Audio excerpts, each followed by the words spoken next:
Hi everybody, welcome to the second broadcast of State of the Arts. So this is a live Facebook event where we are exploring the humanities and social sciences here at Memorial University. And once a month we get together with a researcher here, a professor at Memorial in the arts faculty, and talk about their research. Today, I should say I'm Lisa Moore. I'm a writer and a visual artist, and I'm an assistant professor in the English department at Memorial. And our guest today is the very fantastic Dr. Danine Farquharson, and I'm really excited to have her here because I love her. I love you too, Lisa. And so Danine is a professor in the English department as well, and she is the associate dean in the School of Graduate Studies. And Danine did her undergraduate degree at the University of Alberta, and she did her MA and her PhD here at Memorial. And her research interests they go deep, but they also have a great scope, and we're going to try to cover a lot of that. We're going to start with, I'd like to start with talking about petrocultures, Danine, because I know that you've done a lot of work with petrocultures. And maybe I could ask you to first just explain what petroculture means. Yeah, let me start there. Start with the big one. Yeah. The very hard one to answer in a quick and dirty, but it is a dirty sort of answer.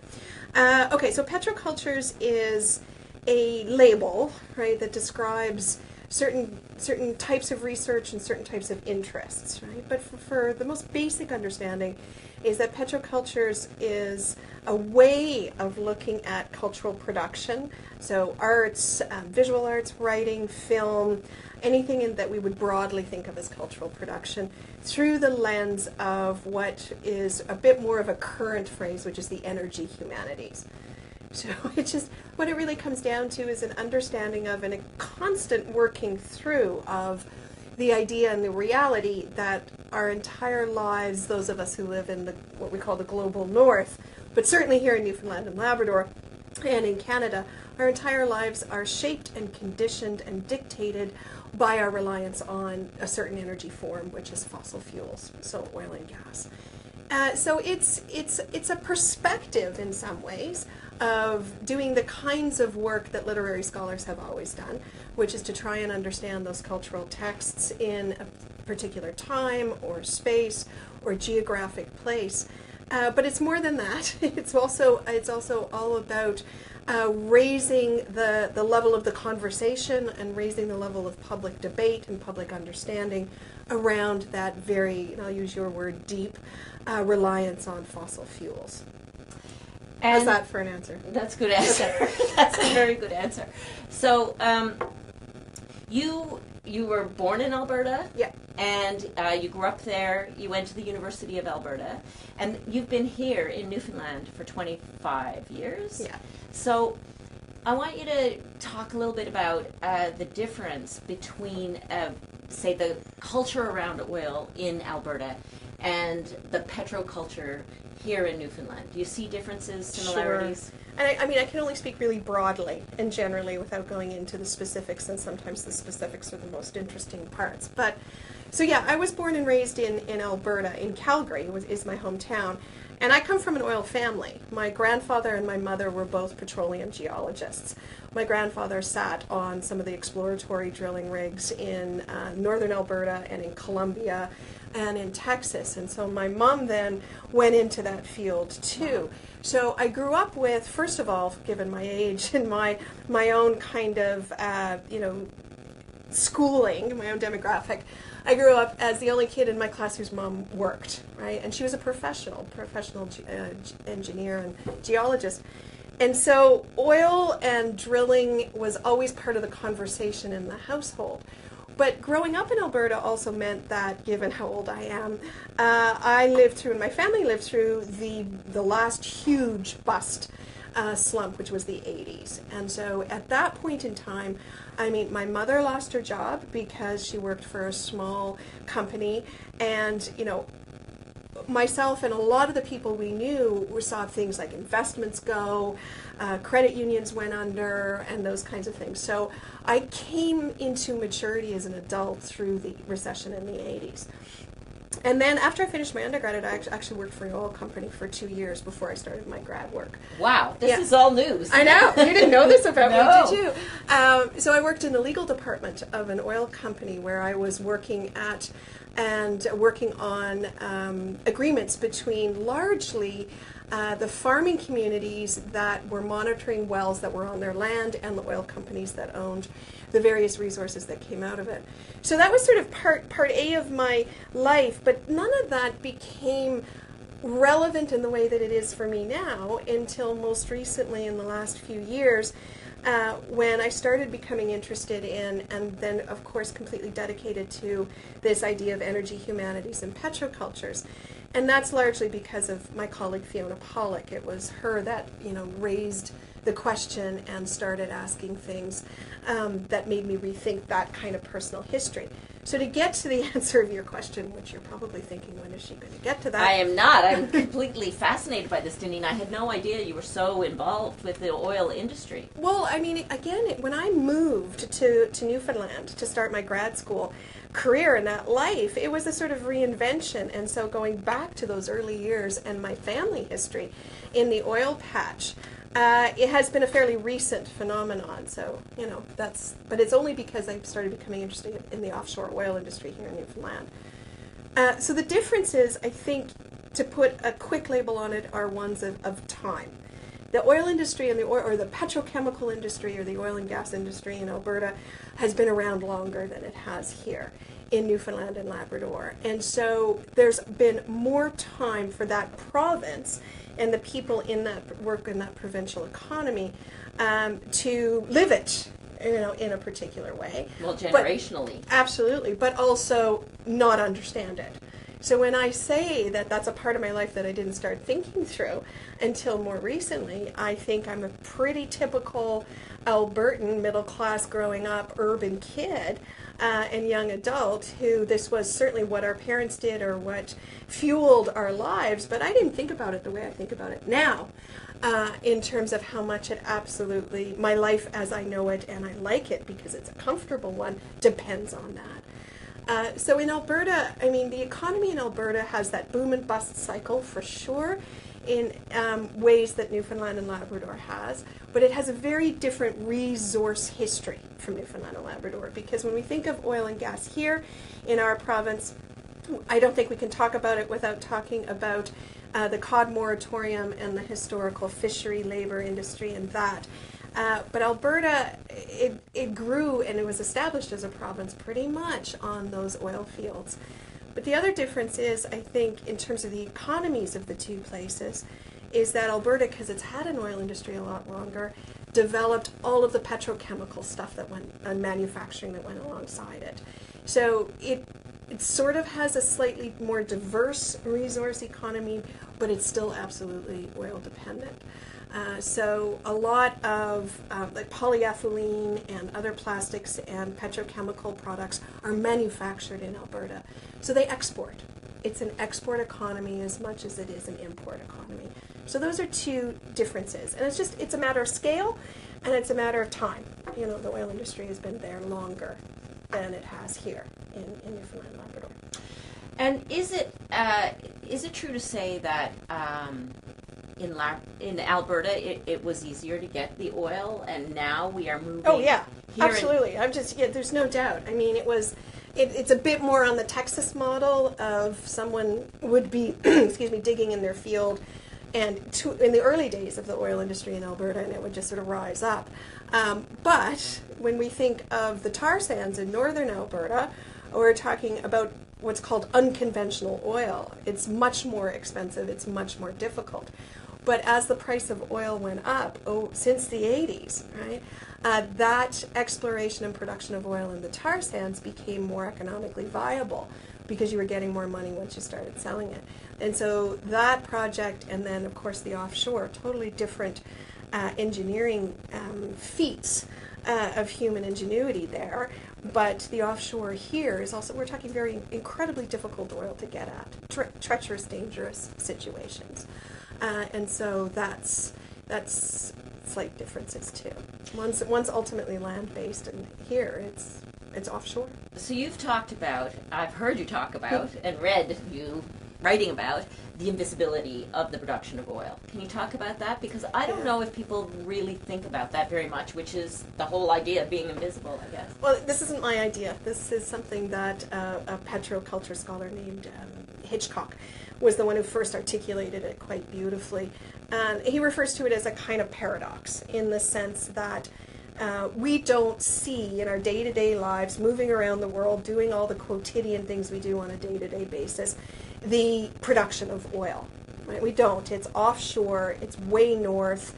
And those days when there were, drilling rigs, the horse rigs in the fields are waning, right? Because those oil basins and those oil fields are being depleted. So it's out there. It's not in our visual field. So it's invisible, but at the same time, it's everywhere, right? So it's in this, our relationship to petrochemicals and the petroleum industry or the carbon-based industry energies is everything that we do. We look, in this wonderful little office, you take away everything that's made from plastic, you take everything that's produced in a factory that relies on fossil fuels to run, and we don't have a lot left. We don't have a lot left at all. So it's everywhere, and it's really hard to wrap your brain around something that is everywhere and in everything. Mm-hmm. We take out plastics and we take out manufacturing that depends on fossil fuels. That would be naked. The camera wouldn't work.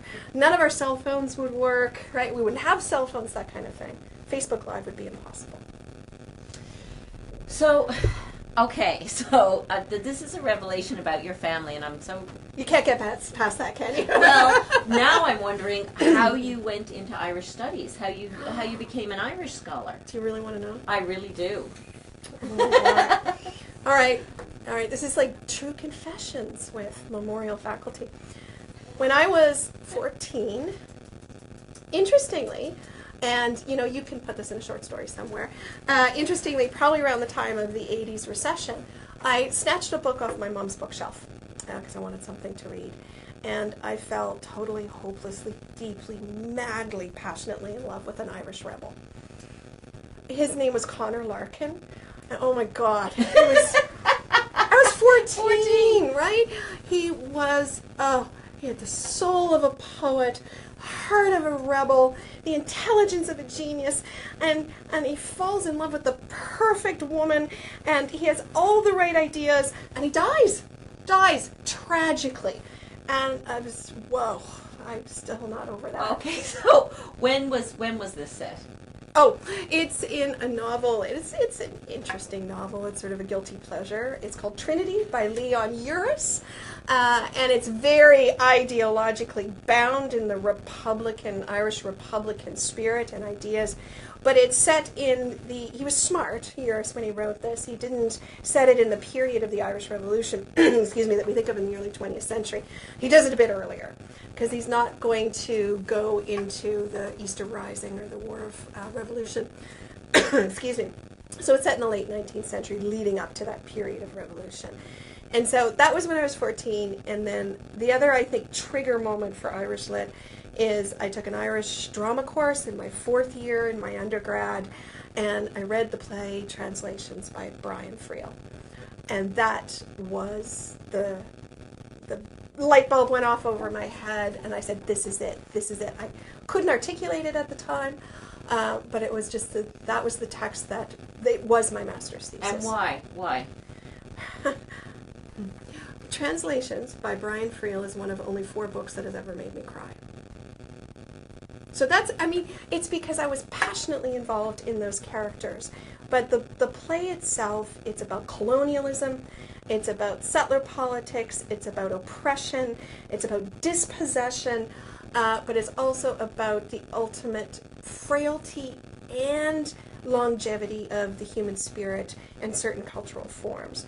And so it was one of those texts, not unlike us trying to wrap our head around our relationship to oil, that was both unfathomable, but also tangibly amazing and awesome in the true sense of the awe. I was awestruck by it.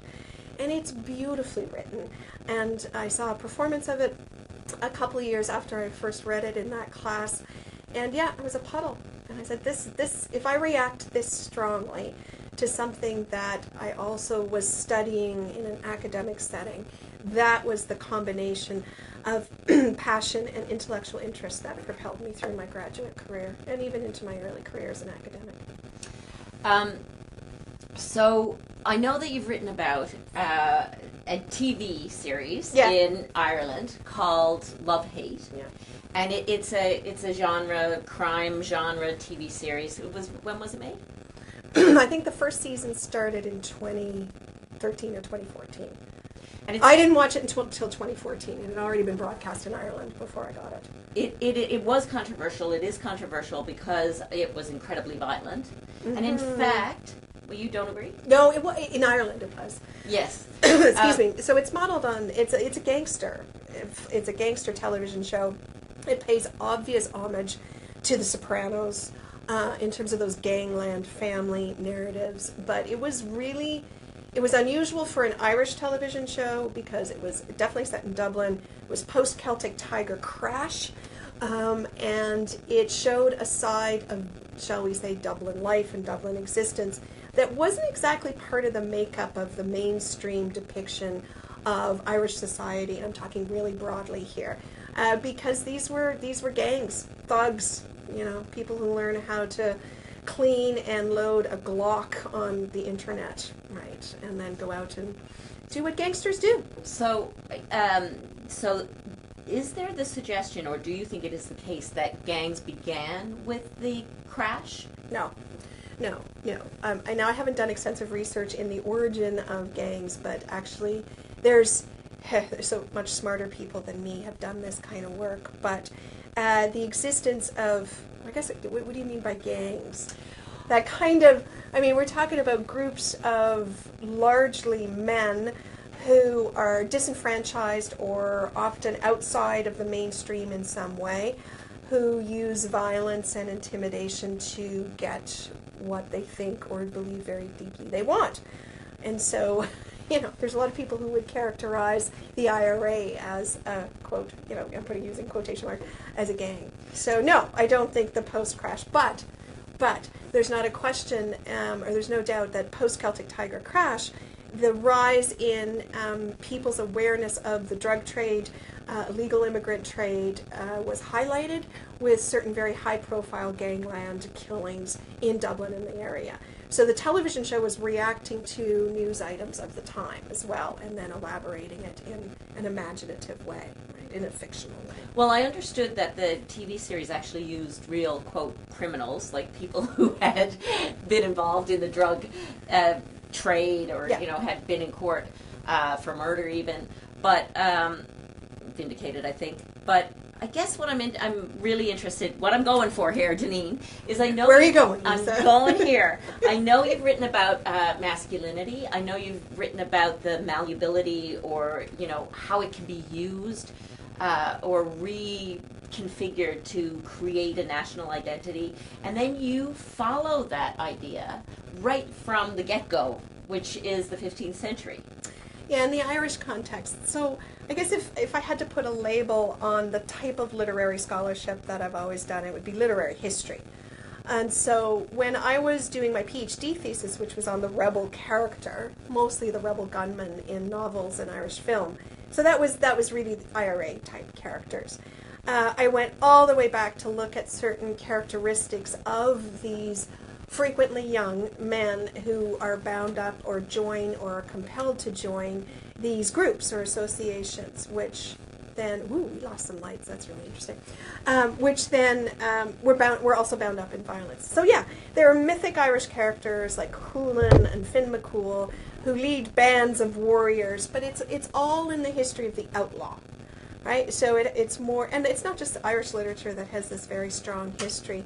But when I looked at the rebel gunmen in terms of Irish political violence in the early 20th and well into the Troubles in Northern Ireland, so all the way through the 20th century, there were, to me, very clear inheritances or a genealogy back to those mythic characters. And so when I watch LoveHate, I'm just seeing a reiteration and a reimagination of those character tropes. Now, Finn McCool and Cuchulainn and their legacy in Irish Republican figures and paramilitary groups are created in art and literature as national identifiers. These are heroes of a particular idea of the Irish nation. LoveHate breaks that mold. They have some of the same characters, but those guys, those characters that are main characters, we start out with 4, and then some are killed, and then they come and go as they do in these television shows. But those characters in, we'll call it early 21st century Dublin, Ireland, don't have that depth of commitment to any kind of national identity. Mm-hmm. These are much more what we'd call post-capitalist mythic heroes, if I can actually call them that, of the trope. Well, I'm going on anyway. I'm not supposed to stop. She doesn't want to stop. Okay. Oh, there's so much more I haven't even started. It's okay.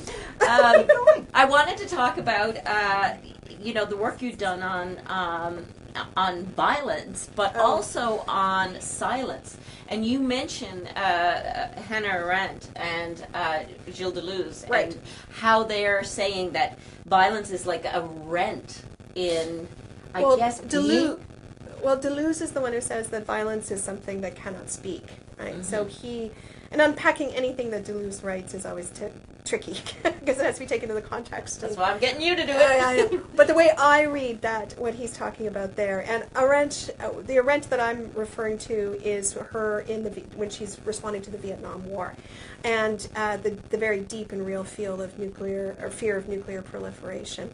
So Deleuze says violence is something that cannot speak. So it is a kind of silence. It doesn't it's a modernist language is inadequate to the task of it.